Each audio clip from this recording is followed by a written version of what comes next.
열어라. We gon' party like 반갑습니다.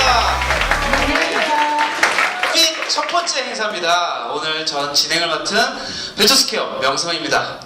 네, 저는 진행을 맡은 경희대학교 모바일 융합학과의 박아름 교수입니다. 안녕하세요. 반갑습니다.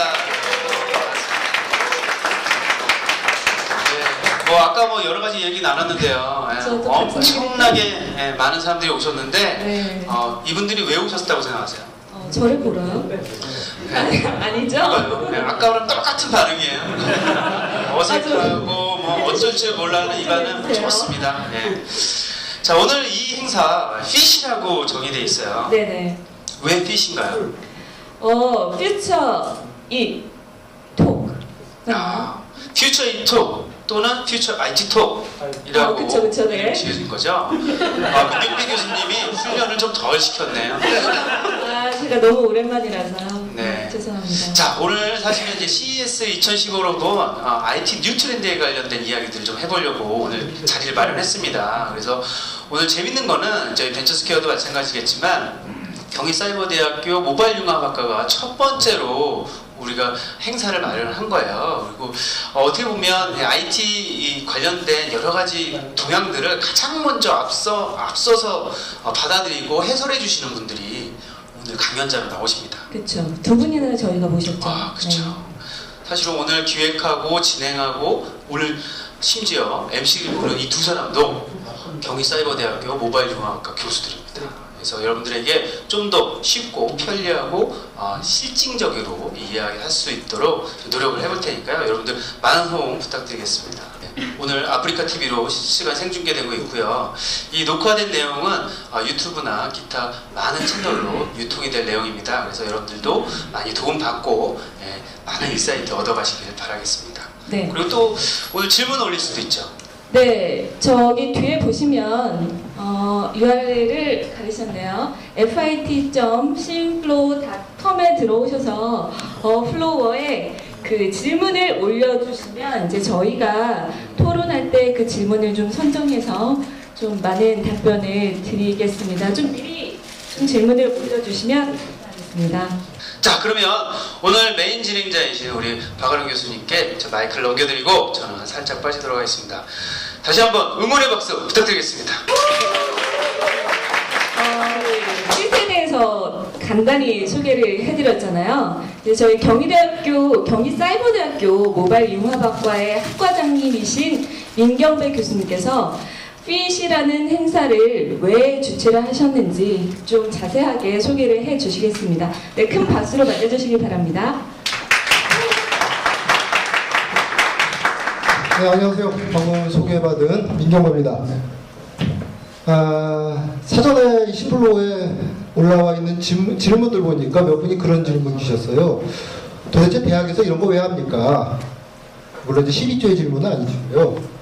사실은 대학에서 이런 행사들을 여는 게 흔치는 않죠. 그래서 이런 행사를 열게 된 계기가 뭐냐라는 질문을 한 두 분 정도가 주셨더라고요.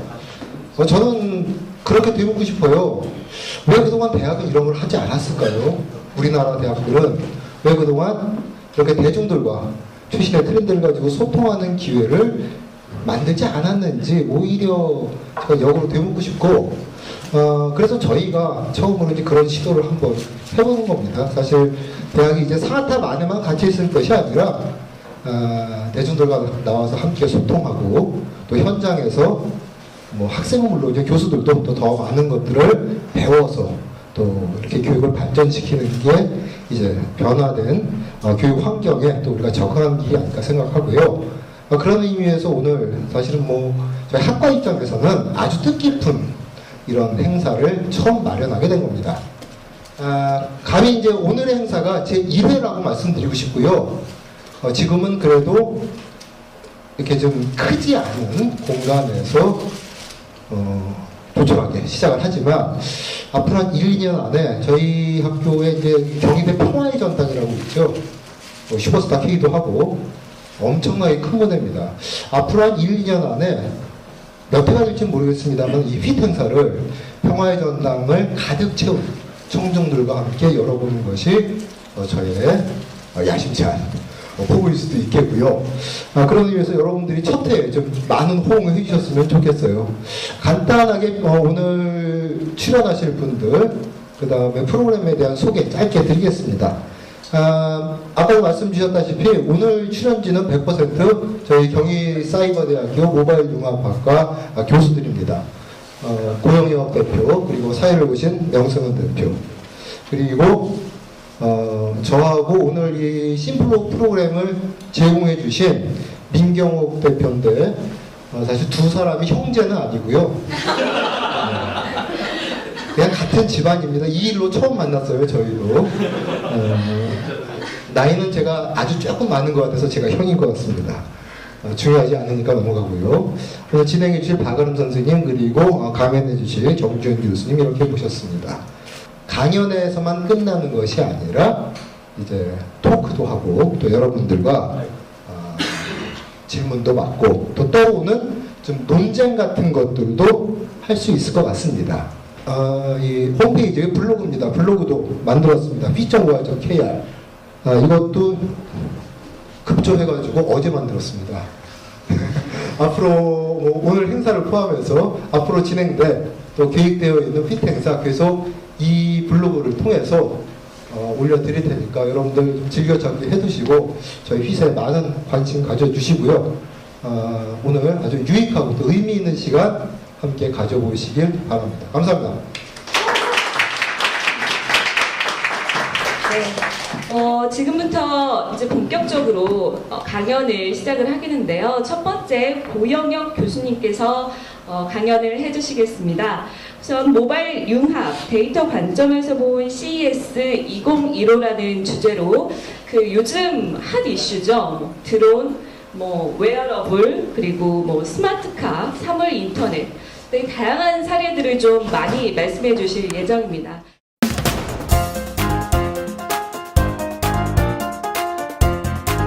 감기 때문에 맛이 가서 듣기 거부하실 수 있을 것 같아서 양해를 좀 부탁을 드리고요.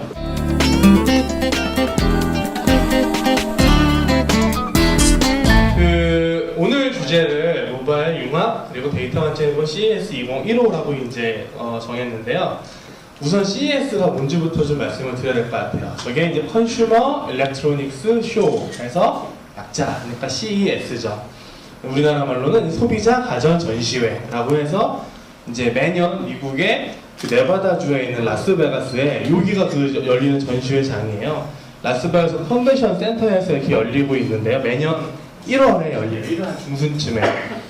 물론 이제 세계 최고의 쇼 중에 하나니까 그것만으로도 이제 가보고 싶고 하지만은 어떤 부분을 집중해서 보셔야 되냐면은 이게 이제 어떤 첨단 박람회 같은 거는 무슨 최신의 기술이다 보다 이런 것들이 이제 선보인단 말이에요. 근데 얘는 아까 가전, 소비자 가전이었잖아요. 그러니까는 먼 미래 첨단 기술 이런 게 아니라 당장 곧 나올 혹은 이미 막 따끈따끈하게 나온 그런 소비자 제품들을 여기서 보실 수가 있고요. 그러니까 생산자 관점에서 다 앞으로 어떻게 썰을 푸는 게 아니라 진짜 소비자가 쓸 수 있는 제품들을 전시하고 이렇게 그걸 느낄 수가 있는 곳이에요. 그 다음에 쇼잖아요. 쇼는 항상 어떤 메시지가 있어요. 그렇기 때문에 소비자 가전 박람회에서 어떤 회사들이 어떤 제품을 들고 어떻게 어필하는지를 잘 보면은 이게 이제 그 이후의 로드맵, 어떤 제품도 앞으로 내놓겠구나, 지금 뭘 중요하게 생각하고 있구나, 저놈의 회사들이 하는 것들을 이제 보실 수가 있는 거죠. 그래서 이번 2015년도에 CES의 키워드는 뭐냐?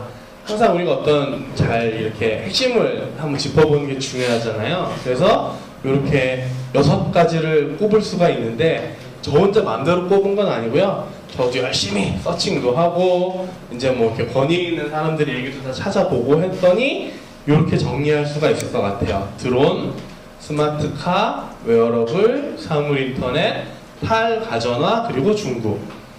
네, 요것들에 대해서 간단하게 좀 짚어보고 이런 짚어본 것들을 통해 우리가 과연 놓치지 말고 어떻게 할 것들은 뭔지에 대해서 제가 인사이트 관점에서 정리를 해보도록 하겠습니다. 자, 드론인데요. 드론이 뭔지 아시는 분 손 한번 들어보시겠어요? 난 드론을 안다. 네, 한 반 정도 되시는데 드론 그래도 요새는 막 신문에서도 많이 나오고 뉴스에서 나와서 이제 익숙해진 것 같아요. 그래도 모르시는 분을 위해서 자 영상을 하나 보겠습니다. 그 CES 현장에서 드론이 막 전시되어 있던 섹션을 가서 이렇게 살펴본 영상이에요. 앞부분은 뭐 얘가 썰라썰라 얘기를 하는데, 자 드론은 이제 슬슬 나오겠지만은 조그만 비행기 생각하시면 돼요. 근데 무선으로 조종할 수 있는. 예. 그러면 옛날에 이렇게 막 무선 조종 RC 헬기나 뭐 이런 거 되게 비싼 거 많았지. 막 수십만 원, 싼 게 수십만 원, 비싼 거 막 수백만 원 이렇게 하는 거. 이거 보이시죠? 조종기 있고 화면도 있어요. 그래서 그렇게 조종을 하는데 이게 이제 프로펠러가 위에 달려 수평으로 하기 때문에 앞으로 쭉 날아가는 게 아니라 천천히 이렇게 수평을 유지하거나 천천히 이동하거나 뭐 이런 것들이 이제 가능한 거죠. 이 드론이라는 게 이번에 처음 나온 건 아니고요. 나온 지가 좀 되긴 됐어요. 근데 이번 CES에는 거의 제일 첫 번째 키워드를 드론으로 잡을 정도로 이게 어마무시하게 많이 나왔어요. 특히 이따가 중국 얘기도 하겠지만은 중국에 있는 작은 스타트업들도 막 웨어러블이나 드론도 많이 갖고 나왔고요. 예. 그리고 막 다양한 드론들 해서 행사장에 막 빙 날아다니기도 하고 막 그 여러 가지 목적의 드론들도 나오고 예. 그런 식으로 이제 거의 CES 장의 하늘, 허공을 드론이 정복했다고 할 수 있을 정도였어요. 보통 저런 식으로 납작하게 생겨가지고 위아래로 이렇게 천천히 이렇게 이동할 수 있고 다음에 많은 드론들이 최근엔 다 카메라를 달고 있어요. 그래서 이제 그 사진을 찍거나 동영상도 찍거나 이렇게 할 수가 있는 거죠. 카메라 달린 거 보이시죠? 네. 자, 뭐 동영상은 좀 더 길지만은 일단은 이 정도로 보시도록 하겠고요. 처음 나온 게 아니라고 말씀을 드렸어요. 근데 이번 CES에서 선보인 드론의 몇 가지 이제 관전 포인트가 있어요. 첫 번째, 자, 현실적으로 가격이 떨어지고 있어요. 이게 지금 제가 아까 전에 캡처한 아마존 전 세계 최대의 물론 이제 중국의 뭐 타오바오 이런 것도 있긴 하지만은 어마무시하게 큰 전자상거래 사이트죠, 그죠? 아마존에서 드론 DRONE라고 딱 치시면은 그 중에 베스트셀러 1등 한 제품이 요거예요. 뭐 사이마 X50 뭐 몰라몰라 써 있는 건데, 자 가격 보이시죠? 저기 조그만 카메라까지 달렸는데 $59밖에 안 해요. 안타깝게도 저희 집에는 이제 보니까는 This item does not ship to 은평 어쩌죠. 저희 집에 배송은 안 되는데 가끔 잘 보면은 아마존에서 사면은 한국에 배송되는 것도 있거든요. 근데 자 $59면 사실 지를만 하잖아요. 그죠? 가격이 굉장히 많이 떨어졌습니다. 패롯이라는 이런 드론 전문 제작 업체예요. 되게 유명한 회사예요. 드론 회사로는. 자 지금 보시면은 드론이 얘는 안 날아다니죠. 그러니까 날아다니는 것도 있지만은 이 보면은 막 이렇게 열심히 달리고 있죠. 그죠? 날아다니는 것도 있고, 그리고 달리는 녀석들 중에서도 되게 구동 방식이 조금씩 달라서 어떤 녀석은 이제 나올 텐데 뭐 이렇게 계단같이 이런 데 이렇게 올라가기가 편하게 구성이 되어 있는 놈들도 있고요. 이런 식으로 되게 다양한 형태의 드론들이 막 나오고 있어요. 그리고 어떤 드론은 여기 영상에는 안 나오지만 어떤 드론은 이렇게 물속에서 잠수함처럼 막 조종해서 할 수 있는 것들도 나오고 있고요. 자, 이게 뭘 말하냐면 다 그냥 똑같이 날아다니면서 허공에서 밑에 있는 것들을 찍고 그런 상황에서만 드론을 쓰는 게 아니라 되게 저마다의 목적이나 상황에 따라서 다양한 형태의 드론으로 이제 가지치기가 되고 있다는 얘기예요. 특정 상황에 맞게, 특정 목적에 맞게, 이렇게 어려운 말은 컨텍스트라고 하는데 그런 맥락에 따라서 점점 드론이 세분화되고 있다는 거는 그만큼 이 시장이 점점 커지고, 왜냐면 이제 버티컬이 내려간다는 의미이기 때문에 전체 시장이 이제 커지고 더 알차게 되고 있다는 의미인 거죠. 자, 그 다음에 세 번째로 스마트카를 보실 수가 있는데요. 자, CES 같은 걸 하면 기조연설, 키노트라고 하죠. 그런 이제 기조연설에 이제 좀 대단하신 분이 나와가지고 막 연설하시면서 이렇게 막 듣고, 저게 이제 앞으로 트렌드구나, 이제 막 우리가 알게 되고 그러는데, 이번에 이제 키노트를 보면은요, 그 5명이 키노트를 했는데 그 중에 2명이 이제 벤츠랑 포드의 자동차 회사 사장이 키노트를 했어요. 이런 적이 없었거든요. 지금까지 CES에서. 예. 그리고 밑에 적은 거 보시겠지만은 홀이 몇 개가 있어요. 큰 센트럴 홀이 있고 또 북쪽인 노스 홀이라는 건물이 있는데 센트럴 홀은 원래 전통적으로 예전에 했던 것처럼 이제 가전 제품 위주로 소위 말하는 백색 가전이나 그런 거 위주로 전시를 많이 했고요. 근데 노스 홀은 완전 자동차 판이었어요. 그러니까 이게 무슨 모터쇼도 아니고 오토모빌 쇼도 아니고 예, 컨슈머 일렉트로닉스였는데 자동차가 이렇게 큰 자리를 잡았다는 게 굉장히 큰 의미 있는 변화예요. 뭔 말이냐? 이런 게 나왔던 거죠. 예, 지금 화면에 보시는 거는 왼쪽에 있는 거는 삼성의 이제 그 갤럭시 시리즈 중에 그 밴드 타입의 손목에 차는 걸로 벤츠나 베엠베를 마치 옛날에 혹시 전격 제트 작전이라고 그 미드 아시는 분 계실지 모르겠는데 혹시 아시는 분 계세요? 아, 저랑 세대가 비슷하시군요. 반갑습니다. 이리 와 키트! 나 위험에 처했어! 하면 자동차가 막 와요. 그거예요. 진짜로 저 그 손목에 찬 디바이스로 나 태우러 와 하니까는 차가 온 거예요. 저거를 LG도 시연을 했고요. 삼성도 시연을 했고요. 오른쪽에 있는 거는 이제 현대 차 안에 들어있는 블루링크라는 이제 자동차 그 카 인포테인먼트라고 하는데 인포메이션 시스템인데 자동차에 이제는 막 윈도우나 맥처럼 그냥 OS가 들어간다고 생각하시면 돼요. 그래서 이제 더 막 내 심장 박동수를 자동차가 계속 체크해가지고 거기에 맞게 음악을 틀어주기도 하고요. 근데 현대가 선보인 제품 같은 경우는 안드로이드도 되고 아이폰도 되고 예, 이런 거를 또 한번 업그레이드 선보였죠.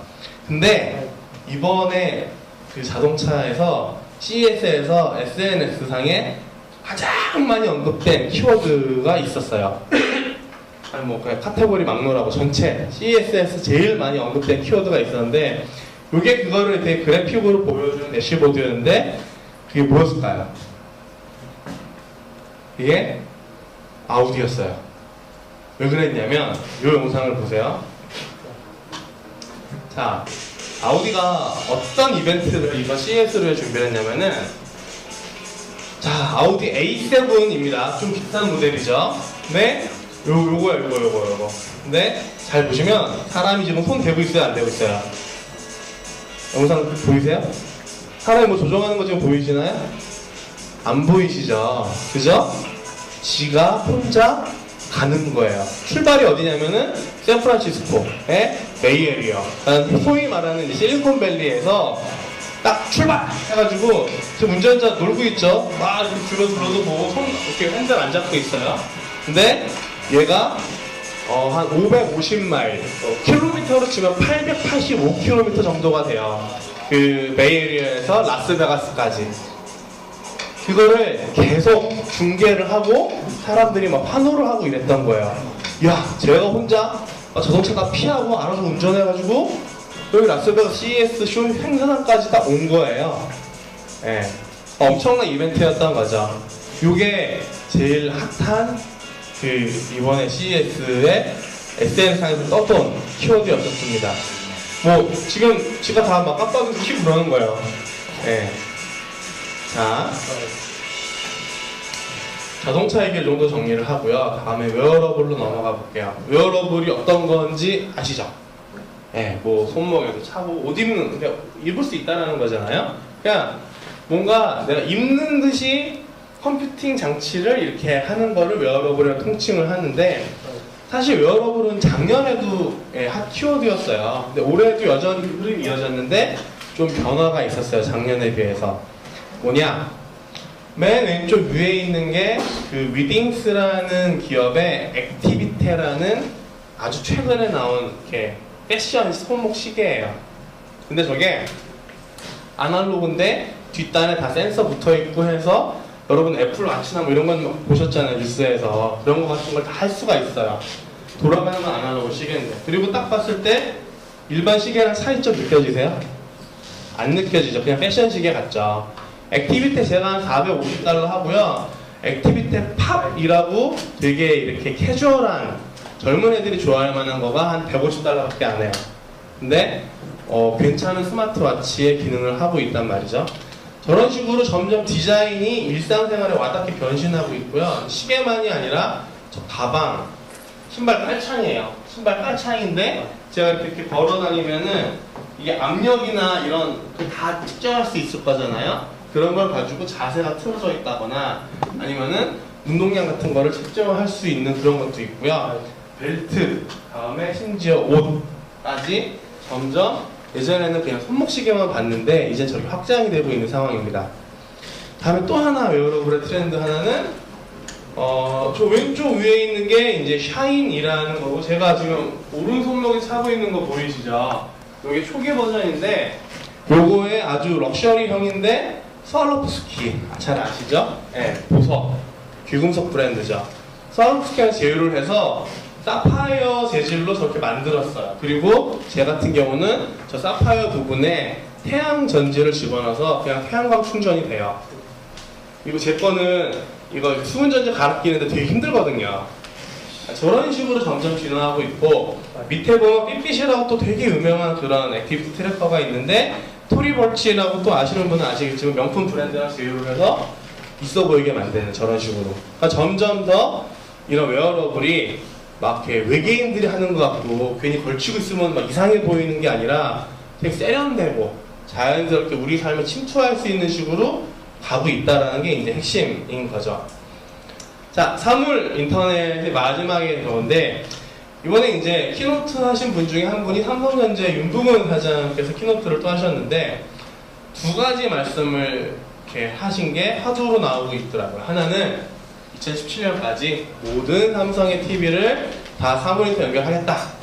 2020년까지는 삼성의 모든 전자제품을 다 연결시키겠다라는 말씀을 하셨고요. 두 번째로는 사물인터넷에서 핵심이라는 거는 결국 센서, 다음에 연결, 데이터 분석, 서비스다라는 말씀을 하신 게 좀 키로 떠오르고 있습니다. 그 다음에 역시 그 인텔의 브라이언 크루자니크라는 CEO가 기조연설을 하면서 큐리라는 거를 발표했어요. 자, 저거 보시면은 저 단춤하는 거 보이시죠? 제가 컴퓨터예요. 제가. 네, 이제 저런 정도까지 기술이 온 거예요. 저 컴퓨터가 그냥 칩만 있는 게 아니라 블루투스니 뭐니 다 들어있어요. 네. 조금만 연결하면은 저기다가 디스플레이 연결하면은 그냥 화면 나오는 거예요. 그러니까 이런 식이 되고 있는 것도 역시나 이렇게 작으니까 아무데나 박을 수 있잖아요. 고성능 컴퓨터를. 그러니까는 어디에나 사물에다가 인터넷이나 연산 장치를 집어넣을 수 있게 됐다라는 얘기가 되는 거죠. 그리고 마지막으로 이제 탈가전이냐? 분명히 막 차도 나오고 못도 나오고 예전에 막 백색 가전으로 한정된 게 아니라 탈가전인 듯한데 근데 저거는 다 중국산 백색 가전 제품들인데 그렇다고 가전제품이 사라지지 않았어요. 이번에도 단지 쟤네들 안에 다 사물 인터넷이 들어가 버리는 식으로 이제 되고 있고요. 또 하나는 중국이 무섭게 성장하고 있는데 CES에 국가별 참가 기업을 이제 빅서세스가 인포그래픽 그린 거를 보면은 중국 중에 심천이라는 데가 있어요. 네. 심천에서 참가한 CES에 참가한 심천 출신 기업만 우리나라의 4배예요.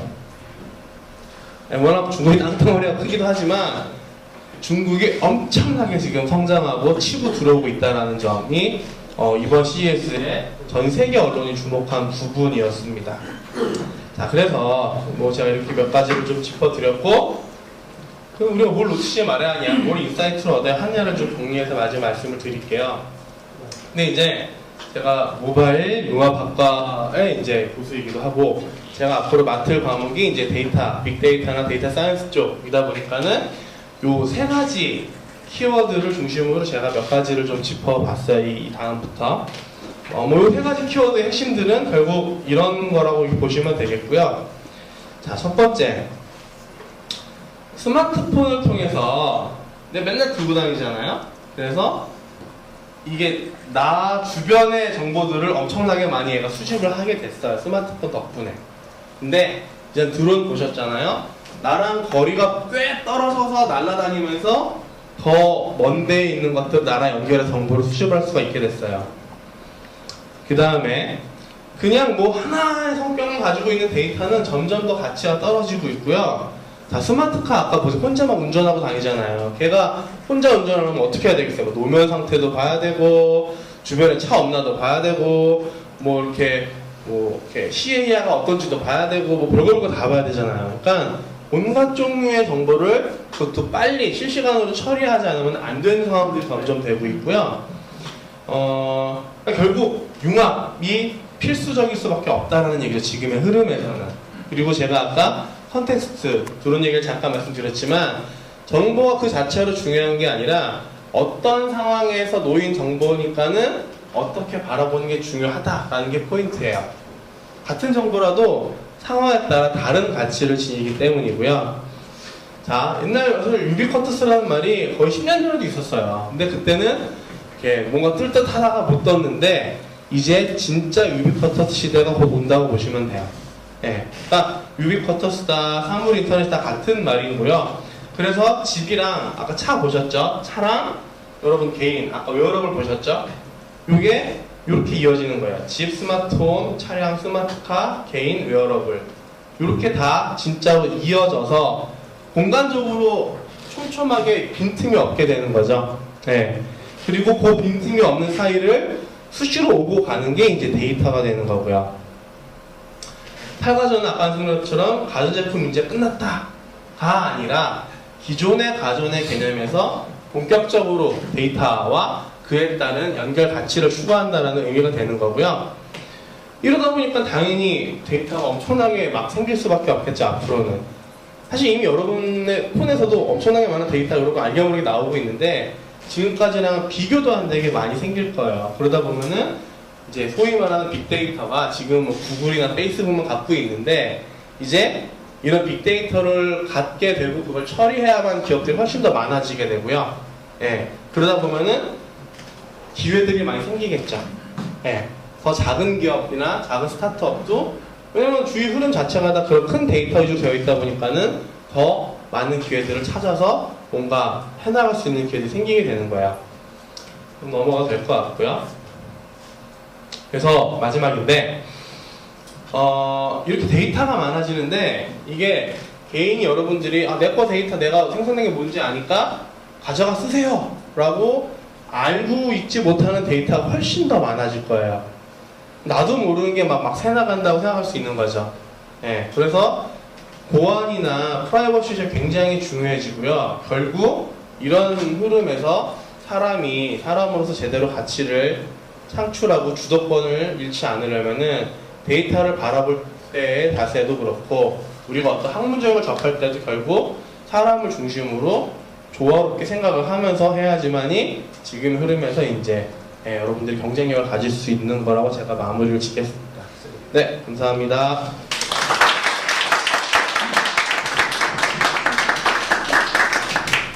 마치 우리가 그 CES 현장에 다녀온 것처럼 굉장히 다양한 사례들을 좀 심도 있게 말씀을 해주신 것 같아요.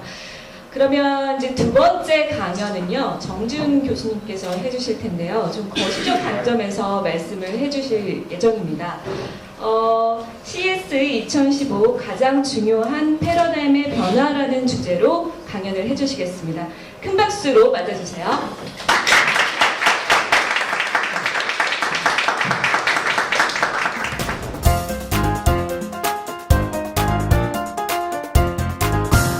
CES의 2015에 주목할 만한 패러다임의 변화는 무엇이냐?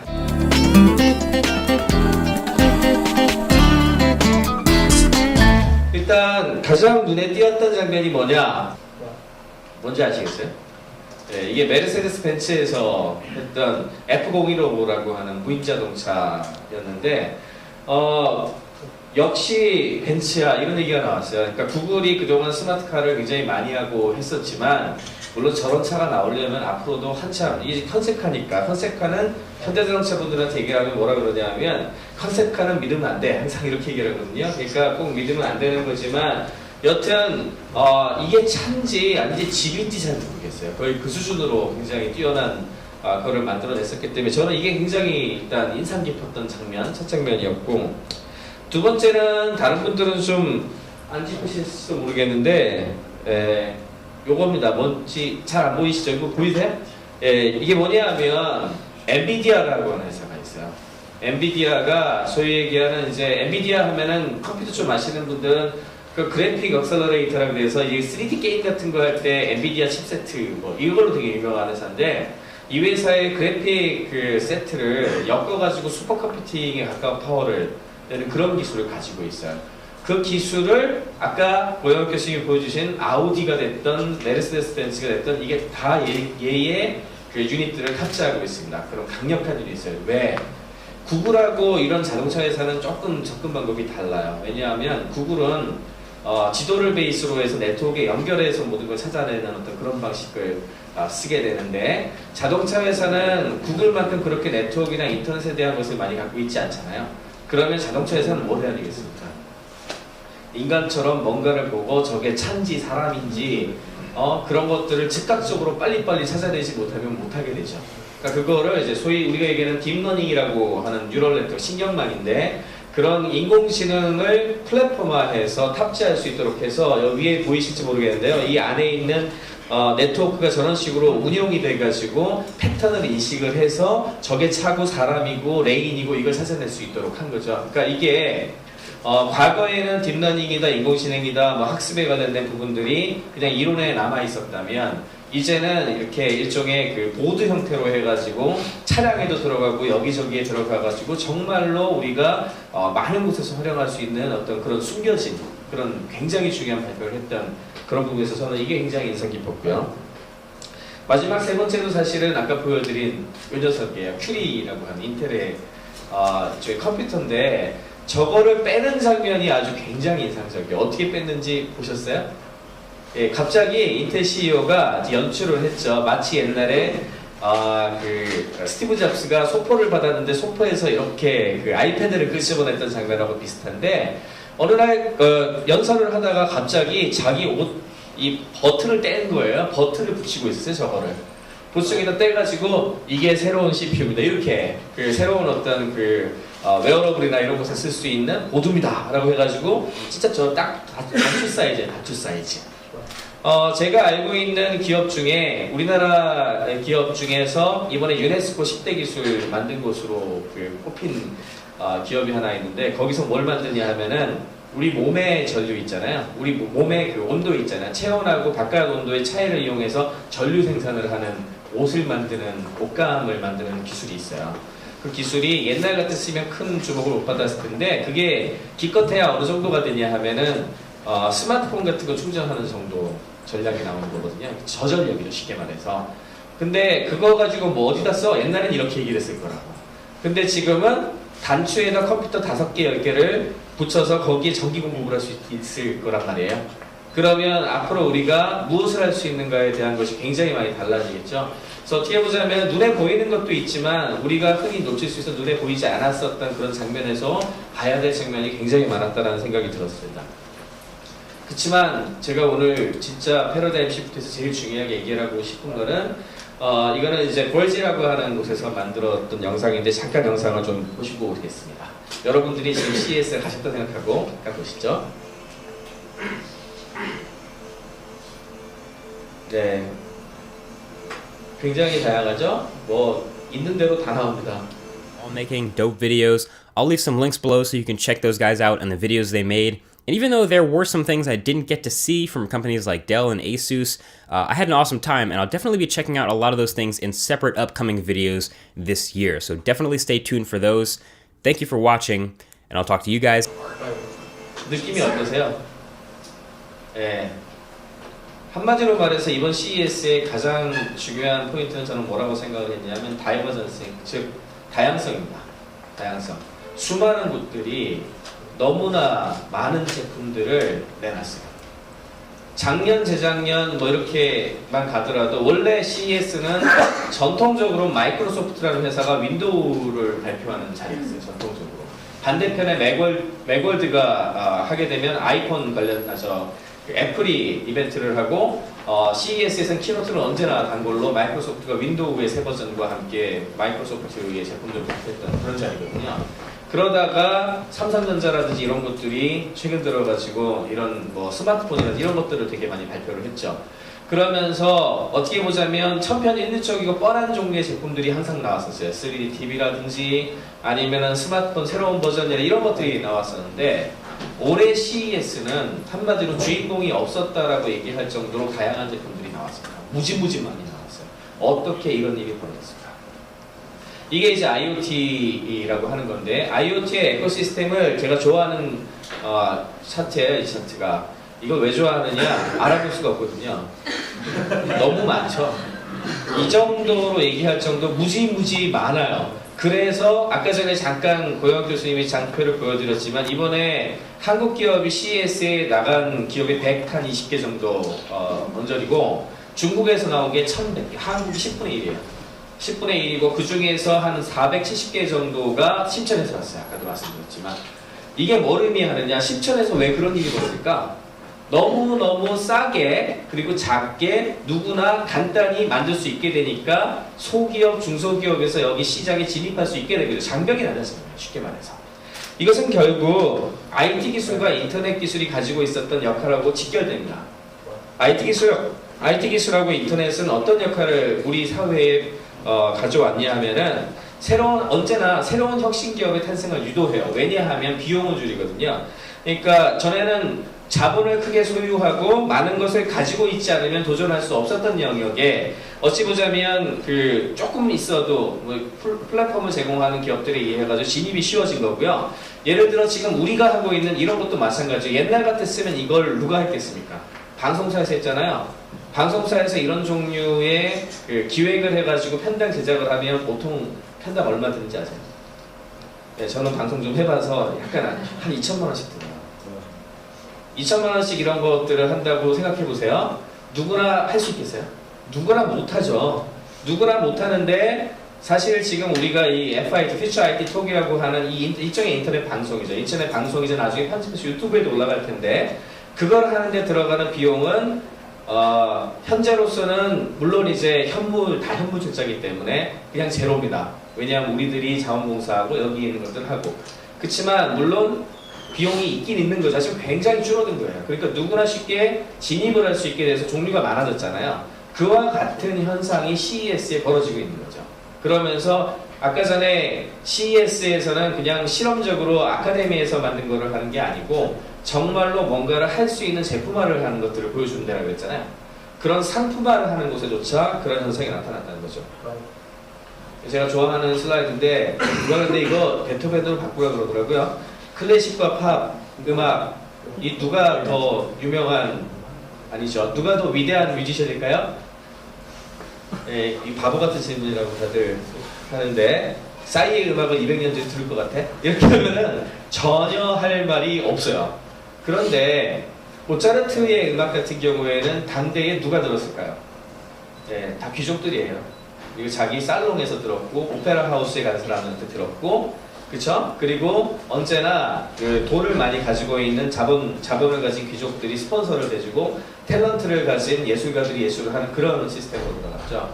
싸이의 강남스타일이 유튜브에서 몇 뷰가 됐는지 아시는 거예요? 네, 20억 뷰를 돌파하고 아마 25억 뷰 가까이 될 겁니다, 지금은. 그러면은 25억 뷰, 당대의 모차르트가 25억 명이라는 사람한테 그 음악을 들려줄 수 있었을까요? 그것도 거의 제로 됐었죠. 그런 일이 없었죠. 그러니까 훨씬 더 라이트하고 가볍고 누구나 도전할 수 있도록 허들을 낮춰준 것, 이것이 IT 기술하고 인터넷 기술이 가지고 있는 가장 중요한 어떤 그런 부분입니다. 그래서 저는 이번 CES를 보면서 가장 좀 얘기를 하고 싶었던 것이 바로 블로그라든지, 여러분 블로그도 생각해 보시면은 전에는 신문이란 것이 커버를 했던 영역을 대중들이 들어갈 수 있도록 발을 낮춰줌으로 인해가지고 수많은 사람들이 들어올 수 있게 된 거잖아요. 그렇게 인터넷이 나타났던 그 부분들이 하드웨어 영역에서도 똑같게 일어나고 있다는 것, 그 부분이 굉장히 중요하고, 그래서 저는 새로운 대중과학과 기술의 시대가 열리는 굉장히 중요한 어떤 메시지를 던지고 있다라고 생각을 했습니다. 이건 조금 다른 얘기인데요. 이 맥락에서 너무너무 좋아하는 얘기라서 제가 좀 소개를 하려고 갖고 왔는데, 캐트리오나 거스리 헌이라고 하는 이름이 되게 좀 복잡한 여자애가 있어요. 16살이에요. 이 친구는 인터넷을 통해 가지고 주로 생물학 관련된 공부를 했는데 거의 뭐 유전학이라든지 이런 공부를 너무 많이 해가지고 정말 똑똑한 친구가 됐어요. 그리고 2012년에 NWABR의 바이오테크 엑스포에서 자기 자신의 연구 주제를 가지고서 대상을 수상을 해요. 그게 유전자 칩 관련된 어떤 그런 암에 대한 진단법이나 뭐 이런 종류에 대한 거였어요. 근데 이 친구가 이거를 수상을 하고 나서 자기의 아이디어를 가지고서 그 연구를 해보려고 했는데 어떤 연구소에서도 그 연구를 할 수가 없었어요. 왜? 나이가 너무 어려서 그 나이 제한에 걸린 거야. 다 17살 이상이 안 돼가지고.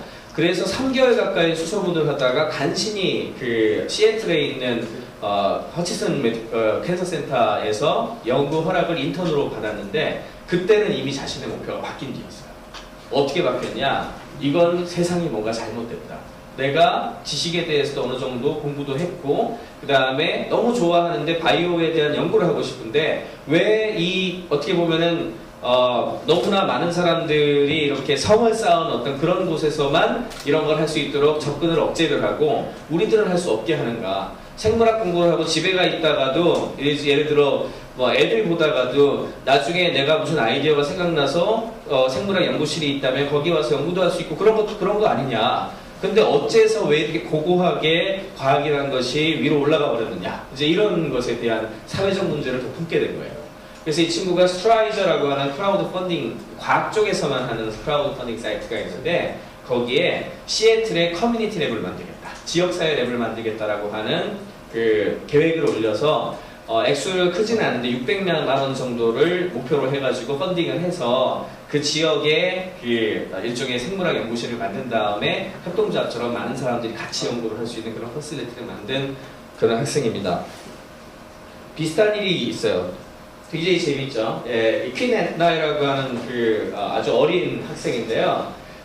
해커스페이스라고 해가지고 이런 그 관련된 것들을 만들어낼 수 있도록 하는 그런 장소들이 있어요. 물론 이제 집에서도 할 수 있겠지만 사람들한테 제공해야 되는 어떤 디바이스라든지 또는 장비들 같은 것들이 있기 때문에 그런 것들을 갖춘 곳에서 커뮤니티를 이루고서 배우기도 하고 만들기도 하고 그런 곳이거든요. 근데 여기에 보시면은 저 친구가 저 앉아있는 분들이 굉장히 좀 나이도 있으시고 훨씬 더 전문가스러운 느낌이 들잖아요. 근데 저 꼬마애가 이 사람들을 다 가르쳐요. 자기가 만든 어제 만든 어떤 그런 프로젝트 해가지고 이건 이렇게 만들면 됩니다. 그리고 아두이노 프로그래밍도 가르쳐주고 그 다음에 보드 댐스리아 이런 거 가르쳐주고 그 사람들은 굉장히 열심히 듣고 있죠. 그리고 자기 자신의 것들을 만들어요. 이런 걸 우리가 메이커 문화라고 합니다. 그래서 메이커 문화를 선도한 곳이 그 메이커 페어라고 하는 어떤 축제를 열게 되는데 메이크라고 하는 잡지에서 처음 2006년에 시작할 때 그때에도 사실 놀란 것이 이 잡지의 내용들을 보고서 오픈소스 프로그램과 하드웨어를 가지고서 이것저것 만드는 사람들이 얼마나 올까 라고 해서 조그만 올 줄 알고 열었는데 이때 22,000명이 왔어요. 이때 벌써 놀랬죠. 22,000명이 적은 수가 아니잖아요. 샌프란시스코 베이 지역에서 22,000명을 했는데 다음 해에는 68,000명이 오고 그 다음에 2008년에는 이제 10만 명에 육박을 하기 시작을 해요. 그때부터는 이제는 여기서만 할 것이 아니라 전 세계에서 뭐 이렇게 라이센스를 살 수 있게 해야 되겠다고 쭉쭉 퍼뜨려 가지고 2013년에는 다 합쳐서 무려 53만 명이 전 세계적으로 했고 한국에서도 물론 있어요. 그래서 이렇게 쭉 퍼져 가지고 이렇게 수많은 그 사람들이 자기 자신이 만든 것들을 가지고 가서 서로 자랑하고 내놓고 이런 어떤 문화가 만들어진 거죠. IT 강국이라는 한국이 왜 10위냐 이런 거 올린 거를 제가 잠깐 아까 질문지에서 잠깐 보고 올라왔는데 이런 거의 차이인 겁니다. 한마디로 말해서 우리는 너무 거대 기업에서 베스트셀러를 중심으로 하는 테드라고 부르는 쪽에 너무 집중을 하고 있는 거예요. 너무나 간단하고 누구나 어떻게 보자면 그런 대기업들 삼성 같은 곳에서는 스마트폰 하나 발표를 하면 한 1000만 대는 팔아야 되거든요. 그리고 한 조 단위 매출이 나지 않으면 이건 사업성이 없어, 시장이 없어 이렇게 얘기를 해요. 그렇지만 직원 한 4-5명 있는 소기업인데 그런 곳에서 되게 간단한 거를 만들어가지고 파는 곳들은 중국에서 보통 100대 단위로 그 주문을 받아가지고 생산할 수 있거든요. 그러면 10만원짜리를 100대를 하면 1000만원이 되죠? 그리고 1000대를 하면 1억이 돼요. 그 기업 같은 경우에는 1000대 정도 팔아서 1억 매출을 하면 또 나쁘지 않아요.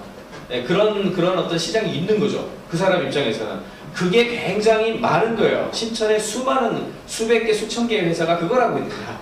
그러니까 사실은 개미떼와의 싸움이에요. 지금 샤오미에 대한 얘기들을 되게 많이 하지만 샤오미가 삼성을 잡아먹네 어쩌네 하지만 저는 더 무서운 게 샤오미가 아니라 샤오미 밑에 있는 수많은 굉장히 작은 신천에 있는 중소기업들, 중국에 걔네들의 창의성과 아주 다양한 제품들과의 싸움이 앞으로 더 중요하다는 생각을 하고 있습니다. 그래서 메이커 운동이 굉장히 중요한 것은 여기에 보여드리는 것처럼 숫자도 굉장히 늘고 있고 그 다음에 전 세계를 대상으로 팔 수 있는 플랫폼이 등장을 했죠. 그게 바로 인디고고라든지 킥스타터 같은 곳에서 등장을 했고 가장 대표적으로 최근에 그 페이스북에 인수구된 오큘러스 리프트라고 이게 증강현실, 가상현실 하는 거 있거든요. 그걸 처음에 킥스타터에 올려서 한 250만 불 정도 펀딩을 받았고 그로부터 1년이 채 안 된 시점에 2.5조 원에 팔리죠. 한 직원 수가 10명 안팎 정도 되는 시점에 이런 일이 옛날에는 있을 수가 없지만 요즘엔 일어날 수 있는 상황이 된 것이 가장 중요한 거라고 생각을 합니다. 그래서 저는 이번 CES 2015의 메시지를 이렇게 정리를 하고 싶어요.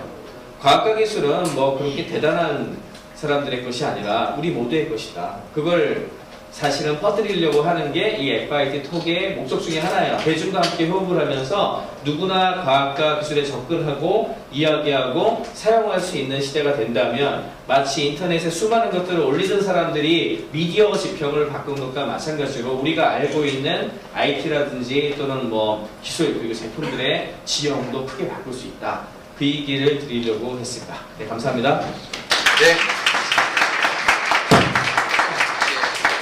질문을 가볍게 부르시고 청중과 강연자가 함께 호흡할 수 있도록 박아름 교수님께는 질문이 되나요? 네, 질문할 수 있습니다. 네, 가능합니다. 어떤 질문이신지요? 질문은 안 올라와 있어요. 자, 여러분들 앞에 세 분께서 다양한 얘기 해주시겠지만 거꾸로 여러분들이 해주고 싶은 이야기도 있을 겁니다. 그런 얘기들도 해주시면 좋을 것 같아요.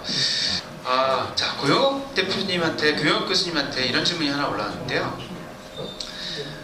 이건 되게 그 실질적인 질문일 수도 있을 것 같습니다.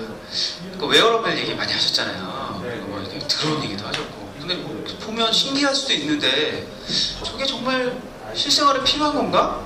도움이 될까? 이런 생각이 좀 들거든요. 어떻게 보시나요? 일단은 아직 뭐 웨어러블 제품이라 할 수 있는 것 중에 그나마 대중적으로 많이 퍼진 게 이제 손목에다 차는 뭐 이런 것들인 것 같아요. 저도 이렇게 차고 있는데 그건 뭐예요? 이게 이제 그 미스핏 샤인이라는 거고요. 네. 그러니까 쉽게 말하면 만보개죠, 만보개. 네, 비싼 만보개. 네, 비싼 만보개. 조금 디자인 괜찮은, 좀 더 이것저것 많이 측정할 수 있는. 근데 이제 이게 제 스마트폰이랑 연결이 블루투스 연결이 돼가지고 제가 언제 어떻게 걸었고 어느 시간대에 열심히 걸었고 또 설렁설렁 걸었고 대신은 잘 때 언제 뒤척이고 언제 붙잡고 이런 것들을 이제 다 재서 스마트폰에 이렇게 막 보여줘요. 근데 이제 이게 과연 정말 도움이 되느냐. 물론 이제 실생활이라는 거는 되게 여러 가지 해석할 수 있겠지만은 뭐 제 스스로 건강이 좋아지는 건 어떤 실생활에 도움이 되는 거잖아요. 네, 근데 제가 해봤더니 일단 도움이 돼요. 첫 번째, 그 살이 좀 빠졌고요. 네, 그러니까는 의식을 하게 되는 거예요, 자꾸. 좀 더 빼셔야 되겠는데요. 열심히 빼고 있습니다. 네, 제가 지난 작년 말에 한 달에 한 10몇 킬로가 쪄가지고, 네, 열심히 빼고 있습니다. 네, 너무 보여주지 마세요. 죄송합니다. 네, 하여튼 이제 그렇게 보다 보면은 저 혼자만 이렇게 체크하는 게 아니라 제 주변 지인들이 얼마나 열심히 걷고 있는지가 막 나와요. 아마 경쟁심도 좀 생기고 그러면서 이제 저 스스로의 동기부여가 되는 거죠. 삶을 변화시킬 수 있는. 근데 아직은 그런 정도인데 이제 아까 몇 가지 보셨지만은 뭐 깔창이니 뭐니 여러 가지 것들이 나오고 사실 아까 CES에 소개되지 않는 제품들도 되게 의미 있는 게 많은데 예를 들어서 심지어는 아이 기저귀 같은 경우에 이제 아기가 쉬하나 응가를 했으면은 그거를 체크해서 바로 부모한테 알려주는 것들도 있고 그런 것들 보면 아기 이제 빨리 체크 안 하면 짓무르잖아요. 아이 키워보시면 다 아시겠지만은 그런 거를 해결해 주니 분명 실생활에 도움이 되는 거죠. 네. 제가 이제 질문이 드디어 박 교수님한테 넘어왔습니다. 집중이 안 된다고. 너무 집중이 안 된다고. 죄송합니다. 뭐 제가 뭐 사과드릴 내용은 아닌 것 같고. 교수님은 그러면 어떤 수업을 진행하시고, 그리고 저 똑같은 질문을 한번 좀 약간은 얼리어답터니까 너무 좀 되게 좋아요라고 얘기했겠지만, 우리 좀 늦게 채택하는 사람들이잖아요. 네네. 네, 뭐 어떻게 보십니까? 우선 저는 그 스마트 비즈니스 과목하고요. 모바일과 마케팅이라는 과목을 진행을 하고 있습니다. 그래도 질문이 하나 뭐셨죠? 결혼하셨냐고 이런 질문. 안타깝게도 결혼을 아직 못했고요. 예, 웨어러블이 실생활에 필요한가 봐요. 진짜 박 교수님한테도 그게 필요할까요? 네네네. 저는 사실 전기 다수나 이렇게 캐즘 이론에 보면 고객 집단을 한 5개로 나누잖아요. 저는 전기 다수나 어떻게 보면 후기 다수 쪽에도 좀 속하는 것 같아요. 그러니까 주변 사람들이 다 그 제품에 대해서 사용을 해보고 평가가 좋으면 그때, 그리고 가격도 어느 정도 떨어지고 AS도 잘 된다 싶을 때 구매를 하거든요. 특히나 내 몸에 붙어있는 이런 기기들을 통해서 내 정보가 막 빠져나간다는 것 자체가 좀 두려운 상황 아닌가요?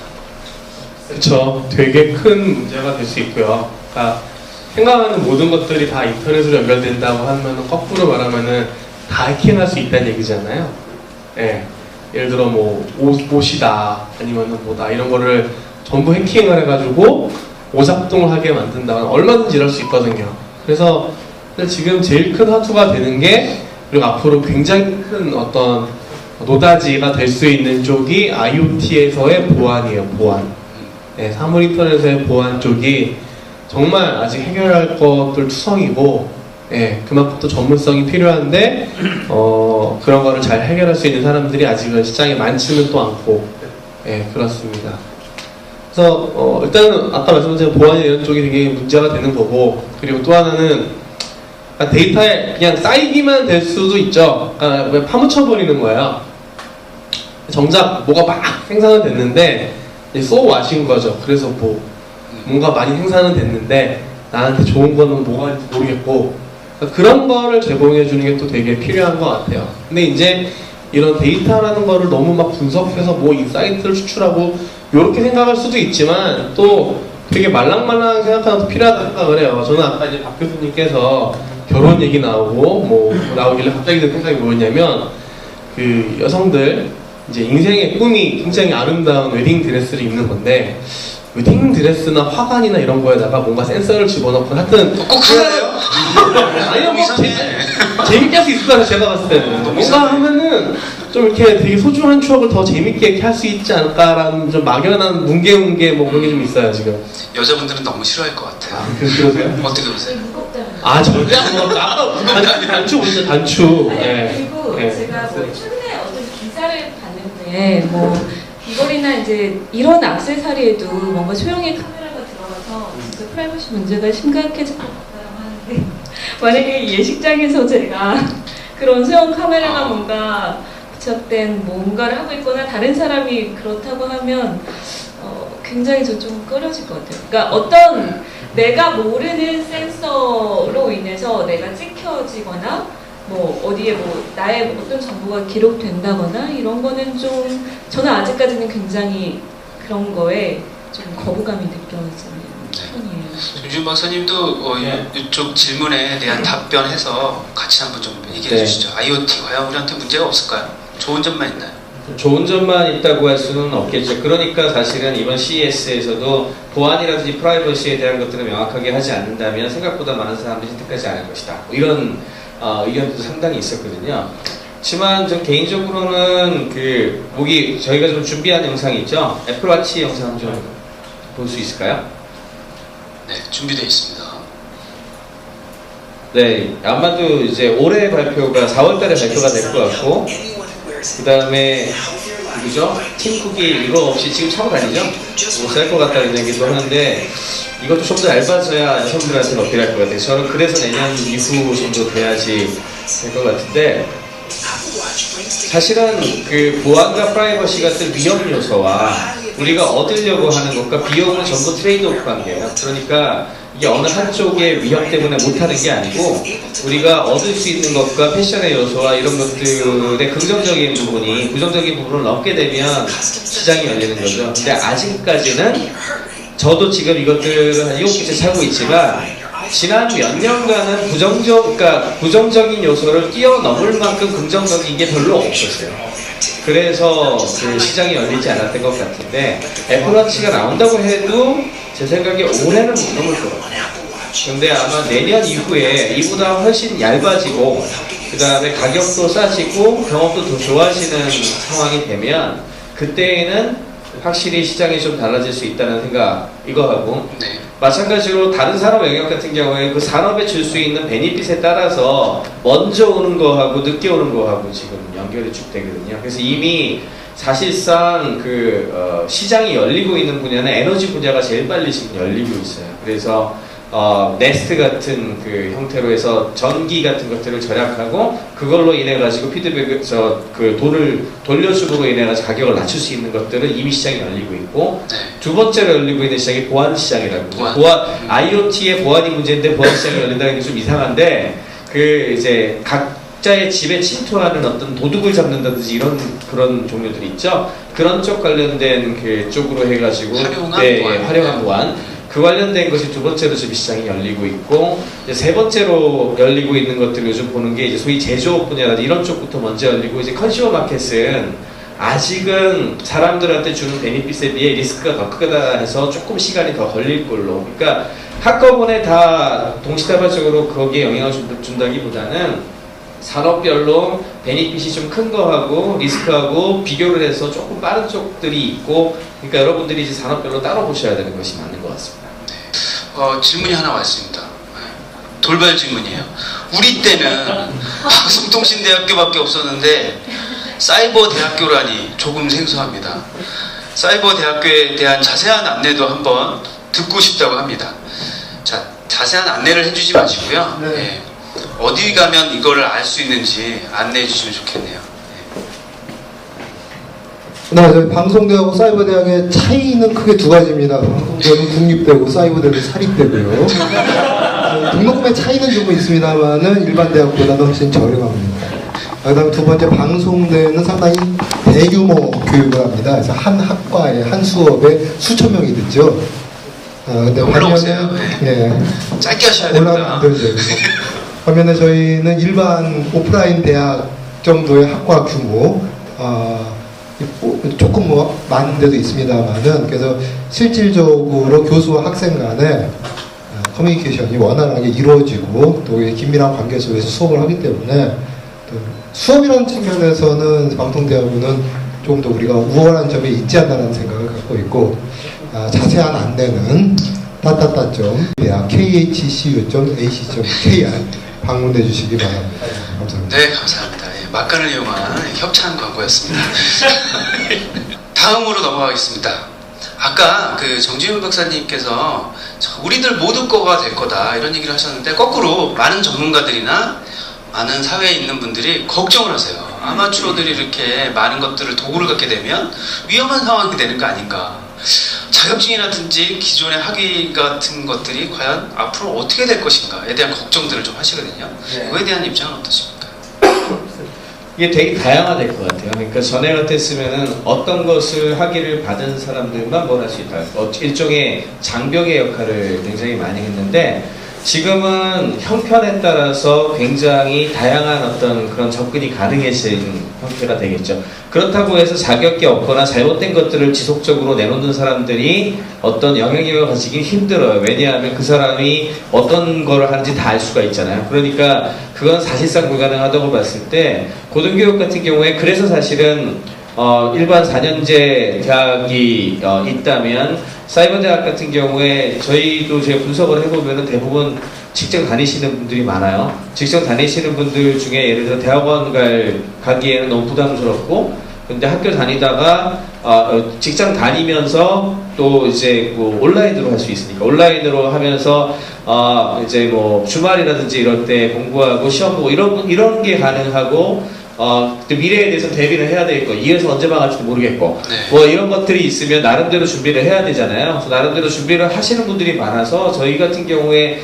뒤져보니까 거의 대부분 직장 다니시는 분들이 굉장히 많습니다. 이런 형태도 있고, 요즘에는 무크라고 하죠. 저기 우리나라에서도 많이 이제 들어오기 시작하겠지만, MIT하고 하버드 쪽에서는 edX 프로그램이라든지 또는 스탠퍼드를 중심으로 하고 있는 이제 코세라라고 하는 어떤 그런 것들고, 저도 코세라하고 edX에서 딴 자격증이 한 17개쯤 되는 것 같은데, 그게 그 과목들이 오픈이 돼 있어요. 이건 학위가 아니고 한 과목을 내가 이수했다 이런 건데, 어떤 거는 4주 만에 끝나는 것도 있고요. 어떤 거는 인류 히스토리 같은 거는 20주를 들어와서 시험 보고 이래야 서티피케이트를 줘요. 그리고 이거를 실제로 대학원 같은 데 할 때 요즘 학생들이 edX 코세라 무슨 과목들을 이수했습니다 하고 요즘 쭉 해가지고 내거든요. 그거는 공인이나 관인이 아니잖아요. 그 공식 학위가 아니잖아요. 그렇지만 그런 거를 했구나라는 거 알 수 있는 거죠. 그러니까 어떻게 보자면은 이 스펙트럼이 아주 없는 거에서부터 아주 간단하게 할 수 있는 거, 그 다음에 나름대로 사이버대학 같이 일종의 전체적인 커리큘럼을 하고 나서 얻을 수 있는 나름의 조금 더 높은 수준의 이런 거, 그리고 기존에 어렸을 때부터 밟아오던 전통적인 그리고 비용도 크고 시간도 많이 투자해야 되는 그런 거에 이르기까지 조금은 좀 다양화되는 거지, 네. 무슨 자격증이나 학위 같은 게 전혀 필요 없게 된다는 것은 결국 시장이 증명할 거예요. 그러니까 거울에서 이제 하나 더 질문을 좀 이어져 가자 보면, 아까 이제 무료에 가까운 콘텐츠, 무료에 가까운 저렴한 뭐 이런 의미들을 많이 쓰잖아요. 기술은 항상 뭔가 저가를 만들어내는데요. 그러면 결국 상업적으로서의 의미, 미디어는 사멸하지 않을까요? 이 산업 자체가 붕괴하지 않을까요? 돈을 벌 수 있는 기회는 없어지는 거 아닐까요? 이런 질문일 것 같습니다. 어떻게 보십니까? 네, 저거는 기존보다 비용이 적게 드는 쪽으로, 그러니까 이게 제가 이제 고객경제 할 때도 비슷하게 항상 나오는 종류의 질문이라고 얘기를 할 수가 있는데, 미디어 산업이라는 것 자체가 가지고 있었던 어떤 맥락이 전에는 고비용 구조였기 때문에 그 고비용 구조를 견딜 수 있는 어떤 그런 사람들만 들어갔었잖아요. 근데 이게 싸지게 되면 사람들이 생산하는 단가도 싸지만 소비하는 것에 대해서도 굉장히 풍요로워졌죠. 그러니까 어떻게 보자면은 그 산업 자체에서 봤을 때에는 과거보다 여기에 들어와서 일하는 사람 숫자가 많아진 거죠. 많아지고, 그 다음에 여기 이것들을 소모하는 사람 숫자도 많아진 거예요. 근데 그냥 덕하니 보면은 굉장히 커다란 기업들이나 커다란 원래 엄청 큰 매출을 냈었던 곳들 같은 경우에 되려 상당한 위기를 겪을 수가 있죠. 왜냐하면은 들어가는 비용 같은 것들이 고정 비용이 커가지고 견디기가 어려워지는 그런 현상이 벌어지거든요. 그래서 해당 산업이 소위 말하는 와해가 되는 그런 현상이 일어납니다. 그게 지금 실제 미디어 산업에서 일어나고 있는 그런 부분들이고요. 근데 제가 사실 이거는 명승훈 대표도 아마 하실 얘기가 굉장히 많을 텐데, 농담 삼아 하는 얘기가 있어요. 신문사가 망해도 기자가 망하는 건 아니에요. 저희들이 얘기를 진행하면 진행할수록 거룩해지고 있고요. 뭔가 삶에 대한 통찰이 자꾸 생기는 것 같습니다. 어쨌든 이제 상업적인 얘기라서 그런지 또 이제 산업에 대한 구조에 대한 부분인 것 같아요. 그래서 어떻게 보면 박 교수님도 잠깐 얘기하실 수 있지 않을까. 전반적으로 이런 비용 구조가 낮아지는 사회에서는 오히려 상업 활동이 또는 이제 경영 활동이 점점 더 어려워지는 상황으로 발전하지는 않을까요? 질문하신 분의 의도가 만약에 올드 미디어와 뉴 미디어가 나타났을 때, 그러니까 1인, 우리가 모두 1인 미디어라고 볼 수가 있잖아요.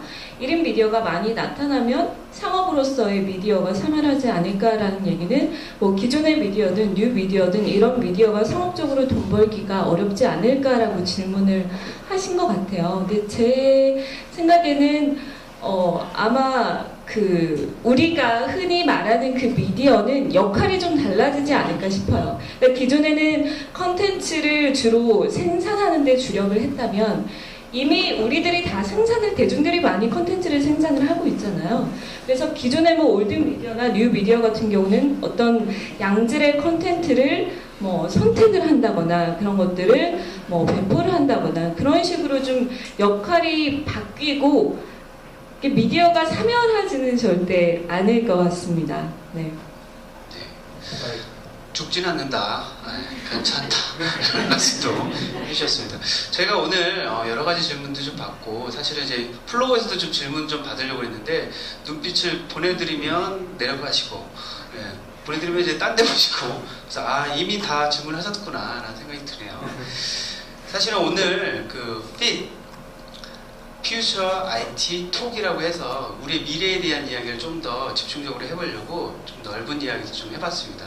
CES가 보여주는 것은 사실은 그 제품들이 아니라 그 너머에 있는 가치나 미래에 대한 이야기가 아니었을까 싶고요. 그 가치 속에 숨겨져 있는 우리 인생 이야기 그리고 우리 후대가 누려야 될 행복에 대한 이야기가 아니었을까 그런 생각이 좀 듭니다.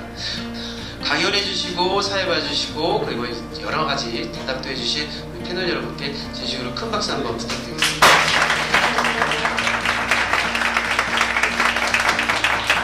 baby